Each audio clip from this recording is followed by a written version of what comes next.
Namaskar. The Indian stock markets have breached new barriers, hitting new lifetime highs in December.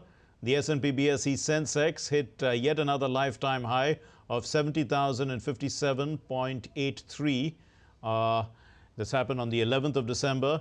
It's a major achievement given the turmoil in the world markets. And this has been a relatively labored rise, in fact, from 60K to 70K for the Sensex. But you have to look at it from the point of view of the difficult global environment. It's taken over a year, yet it represents India's resilience as an economy. Now, the Union Finance Minister Nirmala Sitharaman spoke in the Lok Sabha, and she said that the economy was moving in the right direction and that India has become the fastest growing major economy in the world. She also said that the macroeconomic fundamentals are fine and that India's Q2 growth of 7.6% is the highest in the world. To put the Indian markets, the bull run, into context, we have with us two guests. Let me introduce you to them. Dr. Vijay Kumar is an investment strategist at GeoJit, and Narendra Wadhwa is a stock analyst who's with us in the studio. Thank you very much, gentlemen, for being with us. Mr. Wadhwa, let me start with you. How much of this rise is based on technical cycles and technical analysis, and how much of it is on the fundamentals? Thank you for having me. See, as you have mentioned, our GDP, first half of the GDP is 7.6, nowhere in the world. So it is not only technical, but fundamentally. So we are poised in a position, we are in a sweet spot in the world, where everyone is looking at us, the kind of growth we are seeing and the kind of data we are getting. So it is more of fundamental rather than technical. Definitely, technically also, after a point we have recently breached the earlier highs, and on 11th we reached 21,000 in Nifty as well as 70,000 in Sensex. These are technical levels where we are poised to go up only. Indeed, Dr. Vijay Kumar, so the Nifty has breached 21K, and since it is a broader index of 50 stocks, where do you see it headed in 2024? Future is always very difficult, but this year Nifty has delivered 15% returns year till date, whereas Nifty 100 mid cap has delivered 42% and Nifty small cap 100 has delivered 50%. These are excellent returns in the broader market. Certainly more than 15% returns are possible in the coming year also, because there are four fundamental factors driving the rally. Number one, domestic fund flows are robust. Our monthly SIPs have crossed 17,000 crores. Total AUM of the mutual fund industry is now at 50 lakh crores, and the total demat accounts have crossed 13 crores. That is one factor. The second factor is the foreign portfolio investors who have been selling in the last couple of months have turned buyers because the US bond yields have softened from around 5% by mid last month to around 4.2% now. Thirdly, as already been explained, our economic fundamentals are robust. Growth is the best in the world among large economies. Inflation is under control. Currency is reasonably safe, stable. Macroeconomic stability is wonderful. And fourthly, the market now feels that there is a likelihood of a very high possibility of political stability after the general elections in 2024. So the market can continue to climb, but there will be always corrections in the market. Indeed, and Mr. Wadhwa, but everything seems to be climbing. Gold too hit a lifetime high in December. Usually it's a hedge during uncertain times. How does it compare with equities when there is a bull run? Yeah, definitely. As you have mentioned, although there is a reverse correlation between gold and the stock market, but there comes a time in the economic cycle when all asset classes are going up, like we have seen in all asset classes, be it real estate or markets as well as bullions. They are on one side only, that is the north side of the thing only. But I feel that the gold rates are correlated to the printing of the currency, which we have seen in last 3-4 years. All central banks were printing money, as well as there was a fear of inflation. Not fear, the actual inflation was there. Now I think that is stepping up, and we can see some topping up of the gold from here, and but otherwise all asset classes are going up only. Indeed, but Dr. Vijay Kumar, you know, I mean, when people were concerned about inflation, but inflation is within the tolerance range in India of 2 to 6%. It's also come down across the world. Even in the US, it's about 3%. So the finance minister says that it has stabilized. How much of a factor is inflation data for investors? Well, RBI's projection for CPI inflation for financial year 24 is 5.4%. Now we are running at 5.55. That is the latest November CPI print. But this 5.55 is likely to be seasonal because the 5.55 increase from 4.87% last month is because of the increase in vegetable prices. Also, cereals and pulses have been remaining firm for quite some time. Of course, it is within the tolerant limits of 6%. CPI inflation is within the tolerance limit of 6%. But then there is no room for undue optimism on the inflation front because prices of, as I said, the cereal and pulses have been remaining elevated for quite some time. And there is no possibility of it coming down drastically in the coming months. But inflation will continue to be under control. And it can be safely assumed that the RBI has reached the end of the rate hiking cycle, and it's quite possible by mid 2024 the RBI will be in a position to even cut the rates. Indeed, Mr. Wadhwa, would you agree with that? I mean, even the US Fed has at 5.5 remained stable for some time, and people are hoping that in 2024 they would start cutting, and that would bring a cycle of monetary easing across the world. Are you also expecting in 2024 that there would be monetary easing? I totally echo with my co-panelist here. Central banks all across, especially our US economy, the Fed there has expressed its opinion. I mean, the rate cycle, what we have seen over the last few years is topping up, and we are going to see some downward side only of these. Our RBI governor have also recently mentioned that inflation, what we have seen recently, is going to be in the trajectory of 4.5 to 5.5% only. So these are positive news only for the economy, for macro economy, and we are going to see interest rate falling only in the mid of 2024. Dr. Vijay Kumar, there have been a series of reports which are praising the inherent strength of the Indian economy. You know, S&P Global was recently saying that the Indian economy is going to be the third largest economy by 2030. And also they had predicted that it's going to be about 7% GDP right up to 2026. So how does this lot of long-term prospect, how do investors look at this from the long-term point of view? Well, investors, both the domestic and foreign, are extremely positive about the prospects of Indian economy going forward. Personally, we feel our research at Geojit indicates that India will become the third largest economy even earlier than 2030. It can happen earlier than that. Our research shows that India can be an $8 trillion economy by 2032. So that is hardly 9 years from now.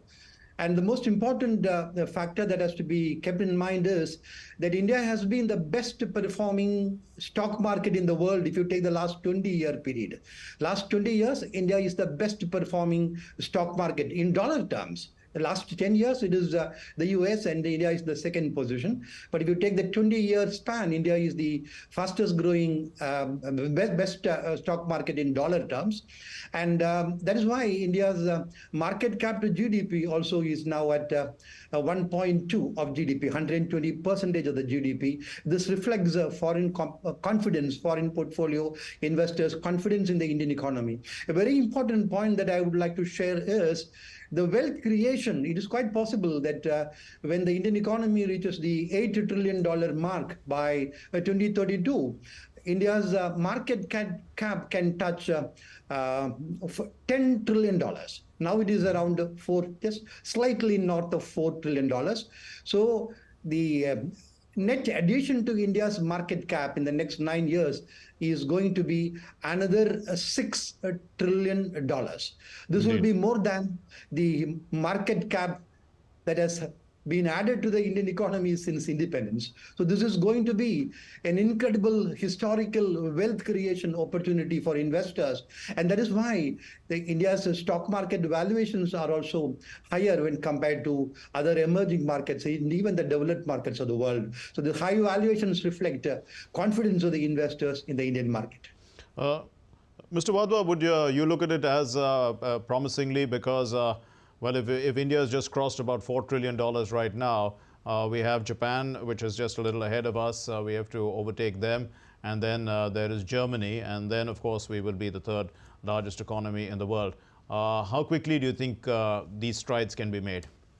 The figure just mentioned by Dr. Vijay, I think I am totally agreeing with that.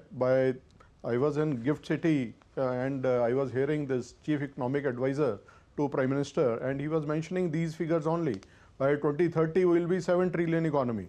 So again, I will put in some data here. So I was studying US economy when they transformed from 3 trillion to 10 trillion. So 50% of the population started investing in the market. So just imagine we are in that trajectory only. So from 3 trillion to 7 trillion or 10 trillion, half of the population will be participating in our market. So huge potential from here. And another figure, 15,000 crore every month we are getting SIP. So we are no more worried about FPI investing or taking out money. So we have enough support from the domestic public who have faith in our economy. Yes, so SIP is basically through the mutual fund scheme. But Dr. Vijay Kumar, you know, how has the significant run of monetary tightening by the US Fed, I mean, it started in March of 2022, continued till about July of this year, and you know, they continue to keep that rate going. It's basically, how has it affected money flows by the funds? They are expected also to, the Fed is expected to keep the rates around 5% right through 2024, according to reports. Well, the Fed's tightening did impact foreign portfolio inflows into India. That's why during the last 2 months, there have been sellers in India. When the US 10-year bond yield, which is the benchmark, yields 5%, well, foreign portfolio investors will take money out because in emerging markets, there is always the currency risk. If you invest in an emerging market and get 10% returns, and if the currency depreciates at, let us say, by 6%, your real return in dollar terms is only 4%. So when the 10-year US bond yield, which is the safest financial asset class in the world, yields 5%, you can't blame the foreign portfolio investors for taking money out of the emerging markets, including in India. But now the foreign investors have reversed their strategy from selling to buying. This month, with the exception of a couple of days, there have been continuous buyers in India because the 10-year bond yield, which touched 5% in mid-October, now is at this morning it was around 4.2%, and that's why capital flows are coming in. Of course, US I think has reached the peak of its rate hiking cycle. Right. So 5.25 to 5% now. They're unlikely to raise the rates again because inflation has behaved. Inflation is now only slightly north of 3%. And inflation can be expected to come down. Particularly crude has declined drastically. A very interesting development is crude is now at, Brent crude is now at 6-month lows. It was $96 a barrel in a couple of months back. In October, it was $96 a barrel. Now it is below $74 a barrel. That is good for inflation globally, and it is also a very contributing factor to India's macroeconomic stability. So it is quite likely that the Fed will start cutting rates by mid-2024, by which time the RBI also will be in a position to cut rates, which can push India's growth rate into the, let us say, 7.5 to 8% GDP growth. That is very much achievable. Okay. Mr. Wadhwa, you were talking about actually the appetite likely to grow if India is going to reach a $7 trillion economy. But how much appetite is there currently in the Indian domestic market for equities? I mean, overall the economy is being pulled forward by domestic demand. It's about 61% of GDP currently domestic demand, and that is the strength really of the Indian economy. So definitely, from the, say, we run a broking firm and I am attached with the markets and investor on the ground. So I think there is a lot of appetite for Indian equity and Indian markets. And the good part is the last few years we have seen the financialization of assets. People wants to keep their assets in the financial assets. So that transformation is there. People have faith in our economy, faith in our political leadership, and there is a political stability. What we have seen in last state election, people are confident that this regime is going to come and there is a political stability which will propel our growth in the economy. And word over, there is a FOMO effect, and word money, as Dr. Vijay Kumar just mentioned, 5% yield, US deal is the safest thing. People, the investor word over goes to these markets, but they again at some point of time get a FOMO that they can't ignore India, the kind of growth we are seeing, 7.6% growth. Nowhere in the world you can see this kind of growth. So they have to come back to this market for the growth and creating a alpha. Indeed. Dr. Vijay Kumar, if we talk about political stability a little bit, I mean, does this factor in, does it come into the sentiment aspect of the global investor or even the Indian investor? Or is it basically something that will say that, you're looking at the fundamentals of the economy continuing to be robust and strong, and stability is going to take the macroeconomic fundamentals even further? Economic fundamentals are the most significant set of factors that will impact the market, but political stability is hugely important. The market attaches a lot of importance to sentiments, and this is reflected in the stock market behavior on last Monday after the elections. I think it was on Monday, Yes. December 2nd, when Nifty went up by 438 points after the gap up, after the election results were announced. It was actually slightly ahead of market expectations. The election outcome was ahead of market expectations. And that is why we had more than 1,300 points spike in Sensex and 438 points spike in Nifty. So that is a reflection of investors' confidence. So political stability is certainly a factor.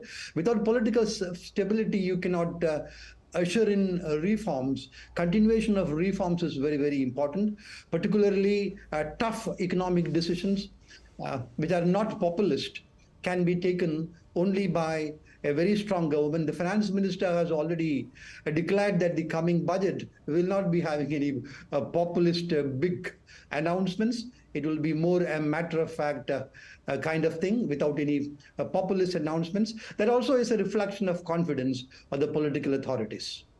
Mr. Wadhwa, India is an emerging market, and that too, it's the fastest growing emerging market in the world. But, does this drive the hot money away from other emerging markets towards India? Or does it actually have, does India have to do some marketing to increase the sentiment factor that we just talked about? Create a business climate, for instance. We also talked about the leadership. See, definitely there is a lot, the hot money which keeps on floating from one economy, from one jurisdiction to another. What we have seen in last 1 year, lot of redemption, lot of selling in the Chinese market. That money we are expecting and getting a clue that this money is going to come to India or other emerging markets. Definitely, with after the COVID period, there is a China plus one policy. Lot of manufacturing is happening in India, and lot of other sectors which are like defense sectors and other sectors where India has taken a different role, different positioning now. So a lot of money is going to chase these sectors. And as I just mentioned, China, a lot of redemptions are there, a lot of selling is there. So this hot money, as you have just mentioned, is going to come to our jurisdiction. Indeed, but Dr. Vijay Kumar, how much of this hot money is also dependent on, the entrepreneurial spirit within the Indian economy, whether companies are willing to go the extra mile, to search for new markets? I mean, what is driving or is there, those animal spirits actually at play within the Indian economy right now, which the global investor looks at and says, okay, this is the economy which I would rather put my money in? Well, India's animal spirits are globally appreciated. What distinguishes India from other economies is that India has a highly diversified industrial and services economy. It is highly diversified. You look at Brazil, it is mainly a commodity play. You take Russia, it is again commodities, petroleum related economy. Taiwan is mainly a technology play. And in China, the confidence is at a very low level because of the anti-business, anti-entrepreneur policy being pursued by the Chinese authorities. So in India, we have a highly diversified industrial structure. Our services industry is now one of the best in the world. Global competency centers, India accounts 40% of the global competency centers. Recently, Goldman Sachs have come out with a report saying that their global competency center in Bangalore employs more than 8,000 people. So these are segments which are attracting a lot of course, we don't have many companies where investments can be made in these segments. That is one deficiency. And another concern that I have is regarding valuations. India can attract huge capital into our markets, several times what we are attracting now. But then the limiting factor is India's valuations. As I said at the beginning, our valuations are the highest among emerging markets, highest in the world. Even if you compare India's valuations with the developed market valuations, our valuations are very high. These valuations reflect the optimism, but then valuations will slightly constrain the flow of money also. Okay. The positive factor is because of some factor, if there is a correction in the market, which will make valuations slightly more attractive, then there will be a flood of money coming into India. Mr. Wadhwa, in the latest data, manufacturing and construction were significant contributors to the 7.6% GDP. How much of a driver is this? Because, I mean, in fact, even S&P was saying that if India really has to become this global engine, it has to improve logistics and manufacturing and grow at 8%.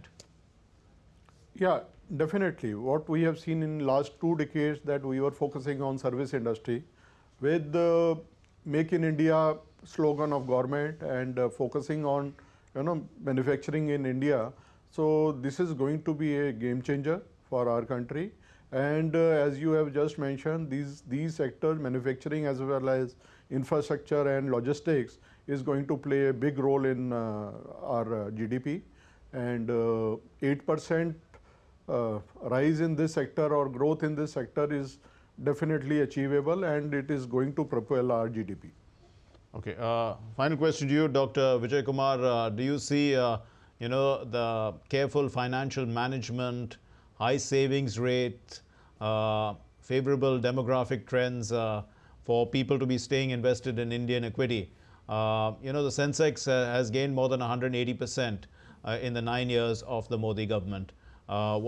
Again, I mean, we've talked about the upside, but of course, because of the size of the Indian economy growing. But really, what is the upside? Well, the upside, there is no limit at all for an economy like India. But my own research at Geojit reveals that India the Sensex can touch 1 lakh, a magic figure of 1 lakh. Nobody can say exactly when, but it is very much likely in 2027. Okay, great. So we leave it there. Thank you very much, both our guests, Dr. Vijay Kumar, investment strategist at Geojit, and Narendra Wadhwa, stock analyst and stock analyst who covers the stock market very carefully, and also with SKI brokers. Thank you very much, sir, for being with us, both of you, and putting this into context for us. Thank you. Thank you. Now, in conclusion, let's just say this, that India has been the world's fastest growing major economy for the last 2 years. It's expected to continue that momentum right up to 2026. That's predicted across the board. Urbanization and industrialization has reached the takeoff phase, something that was seen in China when it was beginning to take off as well as an economy. And at 6% compound annual growth, India is expected to be twice as fast as the world economy and as a whole, that is the whole of the world economy, and 4 times faster than the advanced countries. So that's definitely something to look forward to. Thanks very much for watching. Namaskar.